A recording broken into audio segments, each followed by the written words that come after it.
wabarakatuh. Selamat datang di channel aku. Kali ini aku mau coba sharing gimana serunya belajar matematika, gimana aplikasi dari pembelajaran matematika.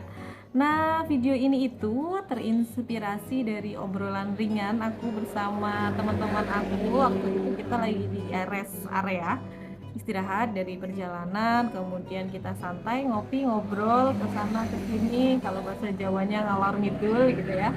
Nah, di obrolan itu kita cerita nih tentang masa kecil kita, masa lalu kita. Salah satu temen aku itu cerita tentang dia yang dari dulu itu nggak suka banget sama pembelajaran matematika. Dia nggak suka, kenapa ya? Karena rumit, dianggap rumit, terus kemudian jelimet, susah gitu ya, harus ngitung ini itu dan lain-lain. Terus kemudian dia pernah juga nih tanya ke gurunya, guru matematikanya waktu itu, katanya, "Pak, kenapa sih ada pembelajaran matematika? Matematika itu nantinya untuk apa?" gitu. Tapi sayangnya waktu itu dia kurang mendapat jawaban yang memuaskan, yang sesuai dengan apa yang dia inginkan, melainkan gurunya itu dialihkan dengan hal lain. Yang kemudian karena pertanyaan untuk apanya matematika ini nggak terjawab, jadi sampai hari ini itu dia masih punya mindset bahwa kemudian matematika itu sulit dan lebih baik tidak mempelajarinya, atau kalau ada pelajaran matematika itu ya udahlah skip aja, minta tolong yang lain aja gitu. Padahal matematika ini ada di setiap level pendidikan gitu, mulai dari SD, SMP, kemudian SMA, juga sampai ke perguruan tinggi. Kenapa kemudian matematika ini ada di setiap level pendidikan? Karena memang tujuan dari pembelajaran matematika ini untuk membentuk pola pikir yang sistematis, logis, dan juga kreatif. Nah, jadi kemudian ketika kita belajar matematika ini mau tidak mau kita akan sistematis, karena kita berawal dari satu konsep biasanya, terus kemudian baru dikembangkan. Ketika nanti aplikasinya, ketika kita memperoleh informasi, kemudian kita mampu mengolahnya. Setelah mengolah kemudian mampu untuk menerapkan di suatu permasalahan, sehingga nanti ketika kita memecahkan suatu masalah ini sistematis, ada polanya, ada konsepnya, ada dasarnya, nggak cuman asal-asalan gitu. Jadi itu sebenarnya tujuannya, ketika kita memperoleh informasi kemudian mampu mengolahnya dan kemudian mampu digunakan untuk menyelesaikan suatu permasalahan dalam kehidupan sehari-hari. Sebenarnya tujuan besarnya itu. Ini belum semuanya ya, baru salah satunya. Nanti kalau misal salah atau kurang tepat mohon dikoreksi aja ya teman-teman. Nah, itu jadi tujuan pembelajaran matematika secara mungkin baru hal kecilnya aja ya, belum nanti ke merambah ke pemanfaatan matematika ke banyak bidang gitu.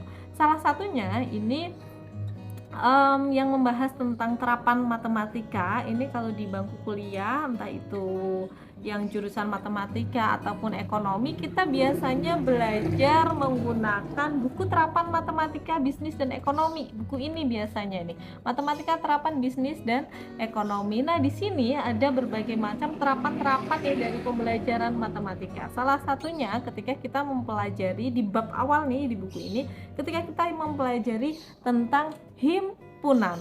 Nah, gimana? Masih ingat nggak pelajaran himpunan?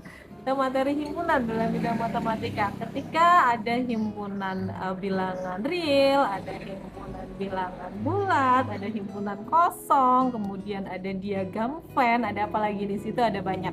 Sebenarnya penerapannya itu bagaimana sih? Coba kita cek ya, coba kita bahas beberapa penerapan dari himpunan. Nah, penerapan himpunan, logika matematika, teori himpunan, relasi, dan juga fungsi. Kemudian, dalam sistem basis data, himpunan digunakan dalam pemodelan basis data untuk menyatakan relasi antar tabel. Nah, dalam ilmu komputer ada juga nih, himpunan digunakan dalam algoritma pengolahan data seperti pencarian dan pengurutan data. Terkait algoritma ini kita biasa dengar ya, algoritma media sosial bagaimana, misalnya Instagram ataupun algoritmanya YouTube itu bagaimana, kemudian ada lagi algoritma TikTok itu bagaimana. Nah, ini juga ada nih terapannya dari penerapan himpunan dalam bidang matematika. Kemudian di bidang ekonomi untuk menyatakan kumpulan data ekonomi seperti harga dan jumlah produksi. Kemudian dalam bidang statistika, himpunan ini digunakan dalam analisis data statistik seperti distribusi, probabilitas, dan analisis regresi. Ada di pemrograman, himpunan juga berfungsi loh di pemrograman. Bahasanya belibet banget, pemrograman. Himpunan digunakan dalam pemrograman untuk menyimpan dan mengolah data dalam bentuk koleksi. Kemudian dalam lingkungan juga ada, himpunan digunakan dalam analisis lingkungan untuk menyatakan kumpulan data lingkungan seperti jenis tumbuhan dan hewan yang ada di suatu ekosistem.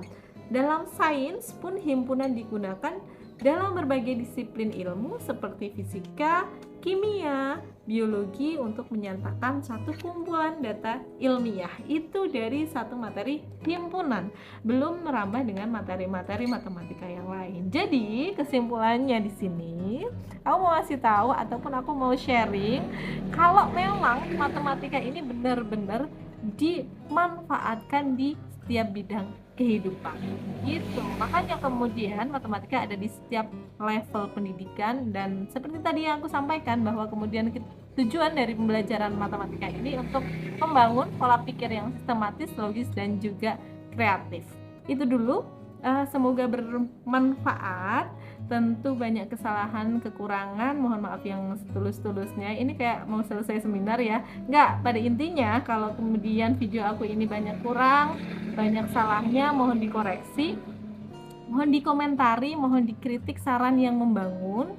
Juga mohon dukung aku dengan cara like, comment, and subscribe. Nyalakan loncengnya juga ya. Terima kasih. Assalamualaikum.